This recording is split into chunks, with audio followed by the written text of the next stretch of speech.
Let's move on now to Desmond Ridder and the breakout season we think that he's going to have with the Atlanta Falcons. But before we do that, if you have not already, subscribe to the channel and ring the bell to get notified when new Falcons content gets released. Ryan and I, we have a bunch of content coming out previewing the 2023 season and even during the season, which includes game predictions and also weekly predictions as well. So be sure to subscribe and ring the bell, as it's the easiest way to get notified when new Falcons content is released. And Ryan, let's get into it here. Let's do it. Desmond Ridder, I think in the 4 games that we were able to see from him at the end of the 2022 season, showed a lot of hype and a lot of potential coming into the 2023 season on what could become of this offense here. And when you look at what Arthur Smith was able to do offensively with Tennessee, and you look at Desmond Ridder's skill set and how he plays, he's even more athletic, I would say, than Ryan Tannehill, and more elusive as well, but also knows how to run the ball from out of the backfield. As a Falcons fan, if he is Ryan Tannehill, I'm absolutely fine with that. Yeah. With the way that this offense is set up, if that is all Desmond Ridder becomes, is Ryan Tannehill, especially from a couple years ago when Ryan Tannehill was in his prime, I will gladly take that Desmond Ridder performance. Because when you look at the team that is around him and the way that they're built up, now drafting Bijan Robinson, and also then what they did all last year with Tyler Algier, having them now as a combo, they're a run-heavy first team. And they offensive line is built to just run over the guys and then keep running over them. And Bijan Robinson and Tyler Algier are going to run right behind them with a big smile on their face. Yeah. When Ritter does need to throw the ball, it's perfect play action, and they have the perfect receiver and tight end set for them. They got Drake London, the number 1 pick from their first round pick from last year, 6'4", 6'5", I believe. Yeah, 6'5", 210, 215. Reminds me of A.J. Brown, not as muscular, but he can do that. We've seen that over the middle 15-yard in route on a play action pass that Ritter hits him to. Then you have Kyle Pitts, who can do the exact same thing. He's essentially the same type of receiver, but he just happens to have a tight end position next to his name. Then they even bring in Jonnu Smith. They have Matt Collins. I think great compliments to all the receiver set.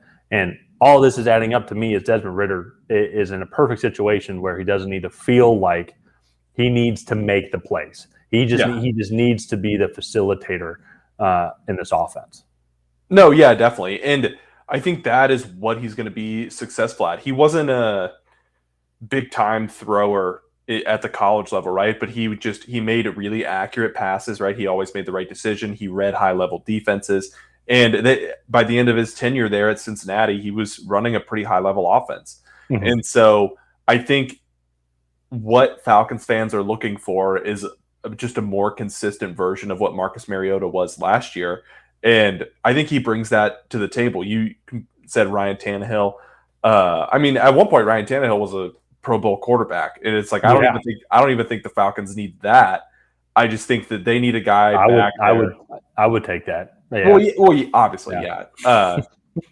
But like, I don't even think that they need that with how this offense is set up. They just need somebody to get back there and not really make mistakes, because they did make a lot of additions to this defense, adding Calais Campbell, David Onyemata, Bud Dupree. Then you get into Jesse Bates, Jeff Okudah, right? To solidify this defense and maybe help win some of those closer games.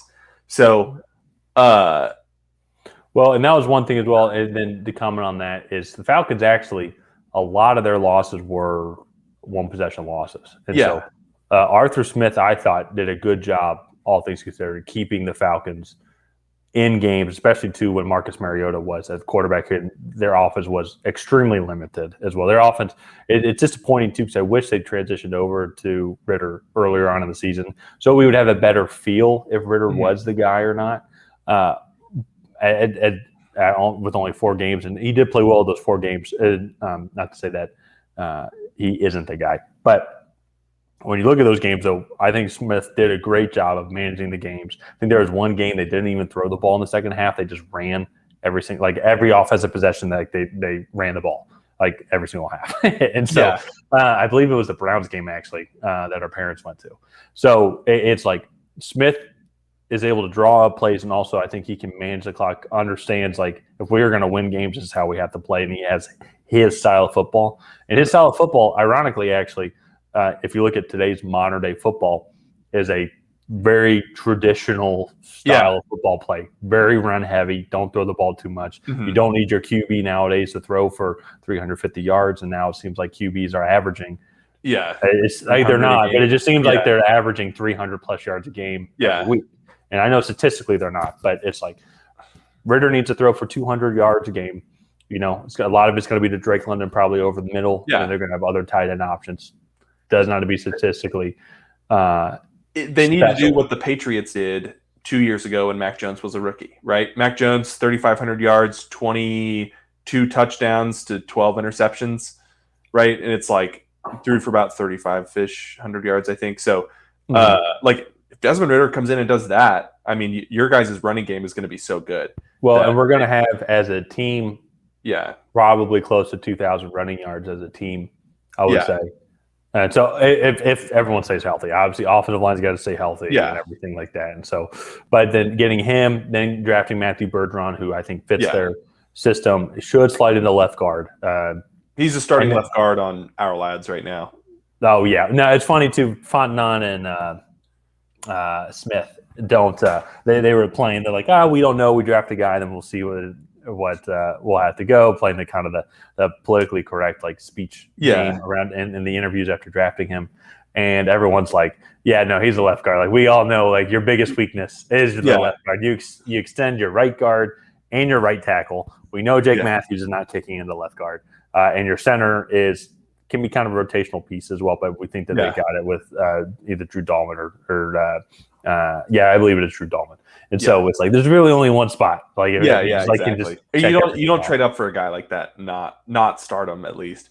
No, he's definitely starting. So but all of that being said, though, leads to Ritter having a breakout 2023 season. I think he's going to be successful. He can't be any worse than what Mariota was for the first 15 games or 14 games. I mean, he could be, but if he is, he won't be playing he won't be playing 15 games. That's true. Because then we know Taylor Heineke is definitely better than what Mariota was.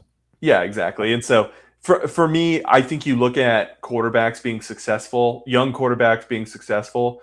I look at Dak Prescott in Dallas, and I know lately that might not be the best example, but they came in, they ran all over the place Dak's rookie season. They did not ask him to do a lot, right? And they really just asked him to be a game manager, control the football.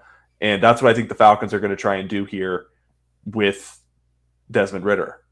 Is just you come in, we're going to run the football, don't make any rash decisions, and we'll win some football games. So I like what the Falcons are doing. Let's go ahead and wrap up this episode of the Tracy Take right here. If you guys have not already, please go ahead and like and subscribe and leave a comment down below on what you think of Desmond Ridder. Do you think Desmond Ridder is going to be the next Matt Ryan? Do you think he's going to be out after this season? Let us know down below. And other than that, we'll see you guys next time.